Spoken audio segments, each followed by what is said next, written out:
नमस्कार विद्यार्थी मित्रांनो, कंबाईन क पूर्व 2024 जी 1 जून 2025 ला झालेली आहे, त्याची आपण पॉसिबल आन्सर की शोधूया. अ, पहिला किंवा बी सेटमधला 21वा प्रश्न होता, की CSOने राष्ट्रीय उत्पन्नाच्या हिशोबासाठी बेस इयर किंवा सुधारित वर्ष कोणतं निवडलेलं आहे? 93-94 नंतर कोणतं निवडलं? तर 1999-2000 आहे त्याचं उत्तर होतं. 21चं 4 उत्तर आहे. सी फक्त. जेव्हा आपण माझं भाग एक पुस्तक वाचतो, त्याच्यामध्ये बेस इयर दिलेलं आहे. साधारण वर्ष हे बेस इयर असतं, जिथे खूप तेजी किंवा खूप मंदी नसते आणि वेगवेगळ्या समित्या आपण स्थापन करत राहतो, की जे आधारभूत वर्ष कोणतं असेल त्याची शिफारस करत राहतात. 48-49 हे पहिलं बेस इयर होतं आपलं. त्याच्यानंतर 60-61, 70-71, 80-81 त्याच्यानंतर मात्र 90-91 हे खूप मंदीचं वर्ष होतं. त्याच्यामुळे 93-94 निवडलं. त्याच्यानंतर 99-2000 निवडले, जे या प्रश्नात विचारले गेले. त्याच्यानंतर 2004-5 आणि 11-12 हे तर आपल्याला माहितीच आहे. त्यामुळे या प्रश्नाचं उत्तर 4 होतं. 22वा प्रश्न होता पंचवार्षिक योजना आणि त्याचे निर्धारित लक्ष्य. तर त्याचे सरळ-सरळ जे दिलेले आहेत, ते त्याची उत्तरं होती. 22चं एक उत्तर आहे. त्यात आपल्याला पुस्तकात आपण वाचतो 5व्या योजनेमध्ये 4.4 किंवा 6व्या योजनेत 5.2 ही दोन्ही टार्गेट आपण अचीव्ह केलेले आहेत. 4.4चं 4.8, 5.2चं 5.7. 9व्या योजनेचं मात्र आपल्याला अचीव्ह नाही करता आलं, कारण खूप जास्त आपण त्याचं टार्गेट मांडलं होतं 6.5 पण आपण ते 5.5 ने तरी गाठलेलं आहे. 12वी योजना जी आहे त्याच्यामध्ये 8.2 हा ग्रोथ रेट आपण ठरवला होता. पण त्याच्यात त्यांनी रेंज पण सांगितली होती, की ही मीडियम पेसमध्ये 8.2, लो पेस असेल तर 8 आणि जास्त पेस असेल तर 8.5 असं पण रेट्स त्याच्यामध्ये दिलेले आहेत. त्यामुळे जरी 8 हे त्याच्यात दिलेलं असलं तरी ते बरोबर आहे. 4.4, 5.2, 6.5 आणि 8. 22चं एक उत्तर आहे. 23वा प्रश्न हा अकाउंटिंग संबंधित होता. लेखापालनाशी संबंधित होता. याच्यामध्ये ए-बी-सी ही विधानं परफेक्टली बरोबर आहेत, की जर अकाउंटिंग केलं तर त्याचे फायदे काय आहेत? की सर्व आर्थिक व्यवहाराच्या नियमित नोंदी झालेल्या असल्यामुळे ही माहिती भविष्य काळात संदर्भासाठी वापरता येते. म्हणजे या वर्षाचं मी अकाउंटिंग केलं, तर पुढच्या वर्षी जर अकाउंटिंग पुन्हा केलं, तर मला कळेल माझं उत्पन्न वाढलंय की कमी झालंय. पुरावा म्हणून देखील खाते पुस्तकातील माहितीचा उपयोग करता येतो. म्हणजे इव्हन इन्कम टॅक्स डिपार्टमेंटलाच आपले अकाउंटिंग आपल्याला पुरावे म्हणून सादर करता येतात, की मी कसा इन्कम टॅक्समध्ये बसत नाही आणि म्हणून मी टॅक्स भरला नाही. याचा पुरावा म्हणून ते वापरता येतं. स्मरणशक्तीवर अवलंबून राहण्याची गरज राहत नाही. त्यामुळे व्यवहारात सातत्य टिकून राहते. माझे अकाउंट लेखी असतात, त्यामुळे मला त्याचा फायदाच होतो. आर्थिक व्यवहारात नियंत्रण ठेवणे शक्य होत नाही.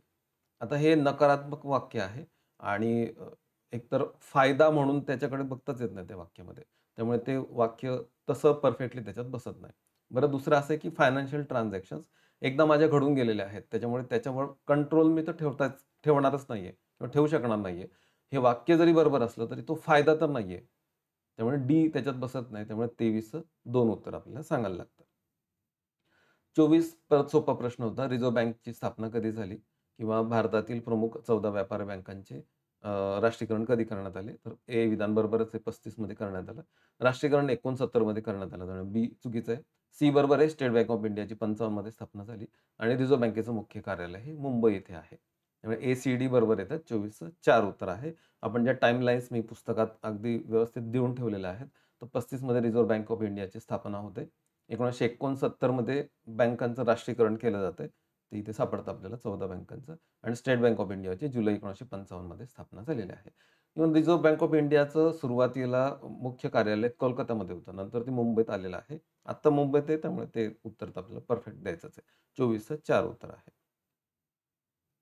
गुंतवणूकदार आणि उद्योजकांना राज्यात व्यवसाय करण्यासाठी अधिक पूरक परिसंस्था विकसित करण्याच्या उद्देशाने महाराष्ट्र शासनाने जुलै 2023 मध्ये कोणता कायदा लागू केलेला आहे? तर मैत्री नावाचं एक पोर्टल आपण सुरू केलेलं आहे. त्याच्यासाठी एक मैत्री कायदा पण केलेला आहे आणि कायदा जुलै 2023 मध्ये लागू करण्यात आलेला आहे.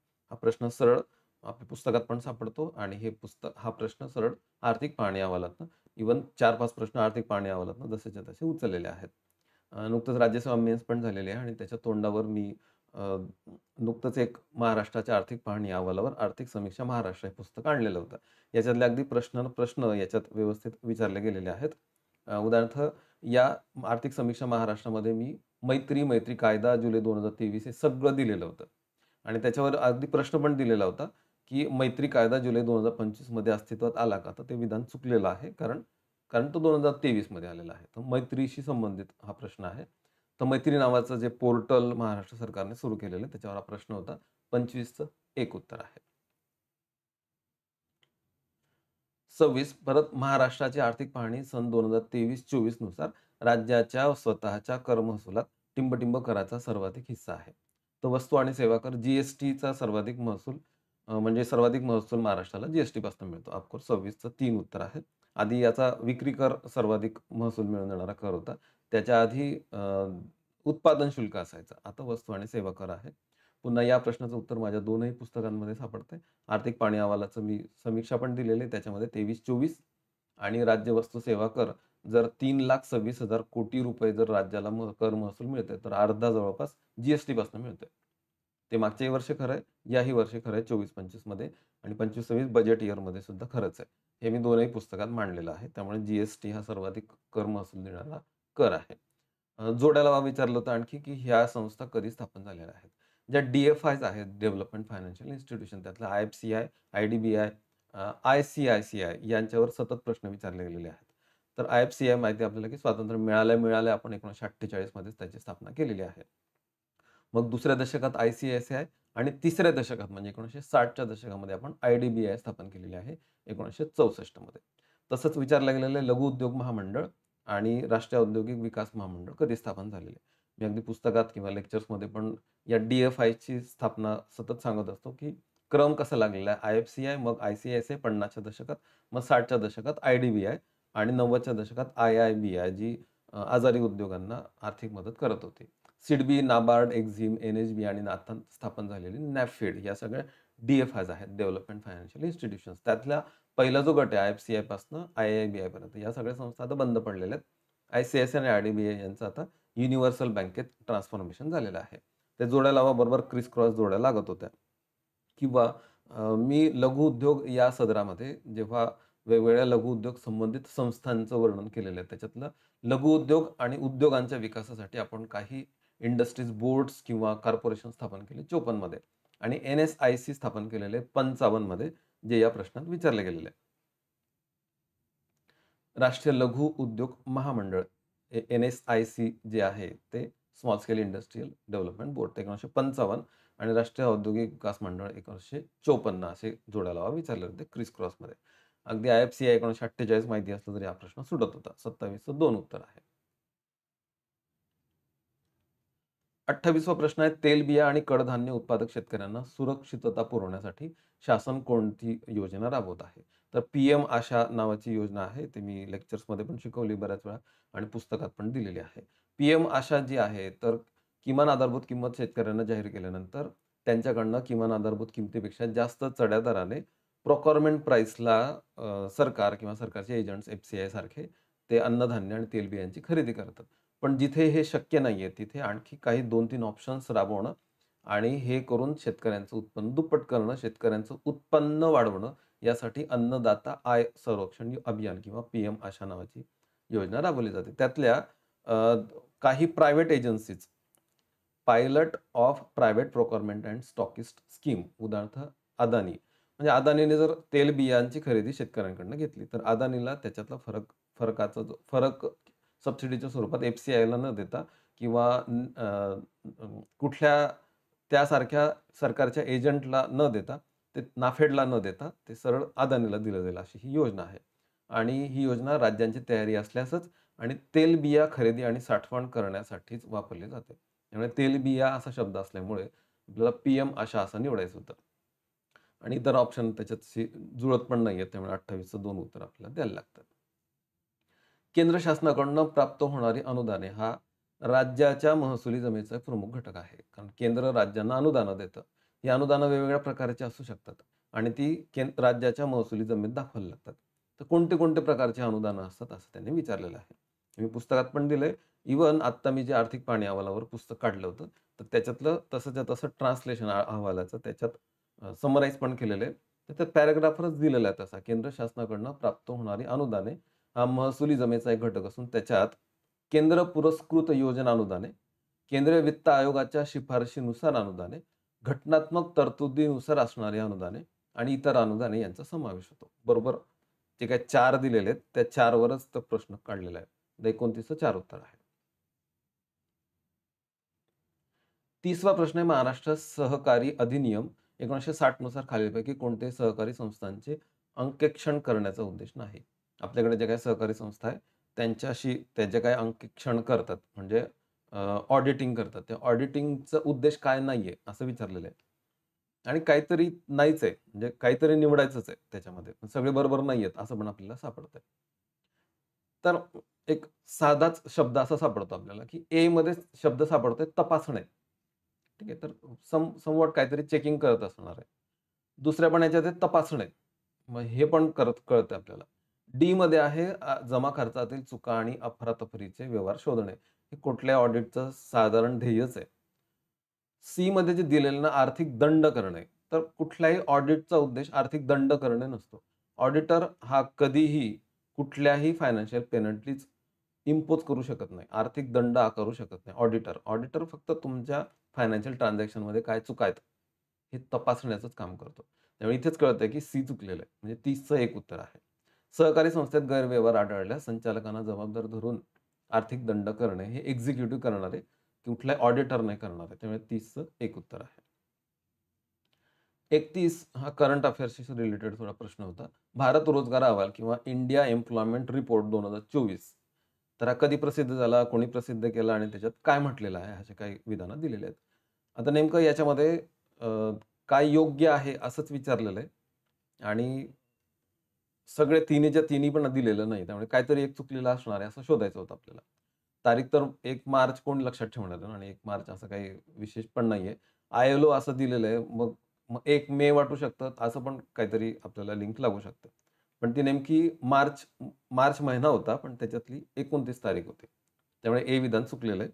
बाकी मग कॉमन सेन्सचे क्वेशन्स आहेत. हा अहवाल आंतरराष्ट्रीय कामगार संघटना आणि मानवी विकासासाठीची संस्था यांनी संयुक्तपणे तयार केलेला आहे. त्या 2 संस्थांनी हा प्रकाशित केला होता. ILO आणि इन्स्टिट्यूट फॉर ह्युमन डेव्हलपमेंट. अहवालात वेगाने बदलणाऱ्या तंत्रज्ञानामुळे श्रमिक बाजारपेठेवरील वाढत्या अस्थिरतेवर प्रकाश टाकण्यात आलेला आहे. इंडस्ट्री 4.0 याच्यावर जी चर्चा सध्या सुरू आहे, की एआय आणि ऑटोमेशन यानं आता सगळ्या रोजगारावर खूप मोठा परिणाम करून खूप मोठी बेरोजगारी भविष्यात वाढणार आहे. याच्यावर या अहवालाने लक्ष खेचलेलं आहे. सी विधान पण तसं बरोबर आहे. म्हणजे काही माहीत असू देत किंवा नसू देत, बी आणि सीवर थोडं बोट ठेवता येतं, की ते बरोबर असण्याची शक्यता जास्तीत जास्त आहे. आणि तारीख चुकल्याची शक्यता जास्त आहे. आणि एक लक्षात घ्या, एखादं विधान खोटं ठरवणं खूप कठीण आहे. तारीख खोटं ठरवणं सोपं आहे ना, म्हणून मग बी आणि सी त्याचं उत्तर असू शकतं. असं एक लॉजिक पण लावता येतं. 31चं 3 उत्तर आहे. हा तो इंडिया एम्प्लॉयमेंट रिपोर्ट 2024 आहे. 32वा प्रश्न तो भारत सरकारच्या 2024-25 अर्थसंकल्पातील प्रमुख बाबींच्या खर्चाच्या संदर्भात खालील विधाने विचारात घ्या. शिक्षणावरील खर्चापेक्षा ऊर्जेवरील खर्च जास्त आहे. तर ऊर्जेवर आपण एवढा खर्च करत नाही, जेवढा आता शिक्षणावर करतो. आणि शिक्षणावरील खर्चापेक्षा आरोग्यावरील खर्च कमी आहे. हे बरोबर आहे, कारण शिक्षणाचा खर्च जास्त आहे. त्यामुळे बी योग्य आहे, ए विधान चुकलेलं आहे. आणि 23-24 किंवा 24-25 किंवा आत्ताचा हे अर्थसंकल्प आपल्याला साधारणतः असाच क्रम सापडतो, की सर्वाधिक खर्च आपण संरक्षणावर करतो. आणि या प्रश्नात जे काही विचारलेलं आहे त्यातलं एज्युकेशन ठीक आहे, हे इथे सापडतंय. हेल्थ इथे सापडतंय आणि ऊर्जा इथे सापडतंय. म्हणजे आरोग्य आणि ऊर्जा दोघांपेक्षा शिक्षणावर केलेला खर्च जास्त आहे. जवळपास ₹1.25 कोटी रुपये आपण शिक्षणावर खर्च करतोय. ठीक आहे. त्यामुळे 32चं 2 उत्तर आहे.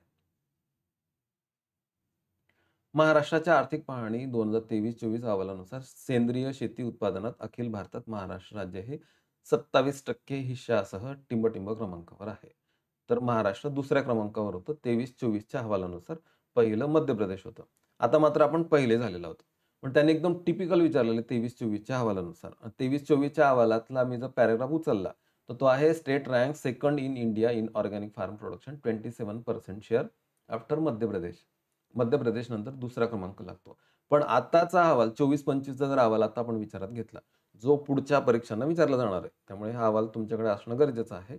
त्याच्यात मात्र आता 32.7% हिश्श्यासह राज्य प्रथम क्रमांकावर आहे. आपण मध्य प्रदेशला मागे टाकलंय. पण या प्रश्नपत्रिकेतला या प्रश्नाचं उत्तर मात्र 2 आहे. कारण 23-24 असा अहवाल त्यांनी स्पष्टपणे म्हटलेला आहे. 33चं 2 उत्तर आहे. 34 भारतीय लेखा व परीक्षणासाठी सर्वोच्च संस्था कोणती आहे? तर अर्थात CAG controller and auditor general of India. 34चं एक उत्तर आहे. सर्वोच्च संस्था म्हणून 2 संस्थांना आपण ओळखतो. एक कॅग आणि कॅग जिथे काम करतात ते आहे Indian audit and accounts department. या दोघांना मिळून सुप्रीम ऑडिट इन्स्टिट्यूशन्स असं म्हटलं जातं. तर कॅग हा सर्वोच्च लेखा परीक्षण संस्थामध्ये मोडतो. हे पुस्तकात मी स्पष्ट पण केलेलंच आहे. तर CAG, controller and auditor general of India. 35वा प्रश्न आहे, भारतातील मृत्यूदर कमी होण्याची खालीलपैकी कोणती कारणं आहेत? तर महामारीत आपण नियंत्रण आणलं, आपण मलेरिया किंवा क्षयरोग, ट्युबरक्युलोसिसवर कंट्रोल आणला, शिक्षणाचा विस्तार झाला, साक्षरतेत वाढ झाली. ऑफकोर्स 35चं 4 उत्तर आहे ए, बी, डी. एकत्र कुटुंब पद्धतीचा आणि मृत्यूदराचा काही संबंध नाहीये. 35चं 4 उत्तर आहे. अर्थात हे सगळे खूप चांगले आणि बऱ्यापैकी खूप सोपे प्रश्न पण होते. टेक्निकल किंवा काही बाबतीत एखादा प्रश्न किंवा एखाद 2 प्रश्न तुमचे सुटण्याची पण शक्यता आहे. याच्या पुढच्या तयारीला आता लागा. कंबाईन ब आणि क याच्यात दोघं मेन्स आता जूनमध्ये ही आणि नंतर पुढची मेन्स आहे. या मेन्सच्या तयारीसाठी ब्राईट माइंड्स अकॅडमी या ॲपवर मी ऑलरेडी कंबाईन मेन्सचा कोर्स लॉन्च केलेला आहे. तर जरूर एकदा त्याला तुम्ही भेट द्या. राज्यसेवा नवीन पॅटर्नसाठी मी काही बॅचेस या जून महिन्यामध्ये सुरू करतोय. तर राज्यसेवा पूर्वसाठी एक फास्ट ट्रॅक कोर्स मी 16 जूनला सुरू करतोय आणि इव्हन त्याच्यानंतर जी काही नवीन पॅटर्न डिस्क्रिप्टिव्ह येणार आहे, त्याच्यासाठी पण एक नवीन बॅच सुरू करतोय 19 जूनला आणि ती पण फास्ट ट्रॅकच आहे. पूर्वच्या आधी एक बेसिक काही आपली तयारी झाली पाहिजे का जेणेकरून पूर्वनंतर आपल्याला GS3 मधल्या डिस्क्रिप्टिव्ह पॅटर्न खूप आणखी सोपा जाईल. यासाठी मी 19 जूनला पण एक कोर्स लॉन्च करतोय, जो लाईव्ह असणार आहे अर्थातच. 15 दिवसात मी ते संपवणार पण आहे. तर आजच bright minds academy app download करा. याच्यामध्ये तुम्हाला हे सगळे कोर्सेस बघायला मिळतील आणि लवकरच आपण या सगळ्या कोर्सेसची तयारी सुरू करणार आहे. आणि सगळ्यात महत्त्वाचं की माझी 4ही पुस्तकं भाग 1, भाग 2, पी-वाय-क्यूचं पुस्तक आणि आत्ता मी जे आर्थिक पाहणी अहवालाचं आणलेलं ते पुस्तक, 4ही पुस्तक तुमच्या पुढच्या मेन्सला आणि सर्वच परीक्षांना उपयोगात येणार आहे. आणि लाईव्ह शिकून घेण्यासाठी ब्राईट माइंड्स अकॅडमी ॲप आहे, ते डाउनलोड करा आणि तुम्हाला सर्वांना मुख्यसाठी खूप खूप शुभेच्छा. Thank you so much.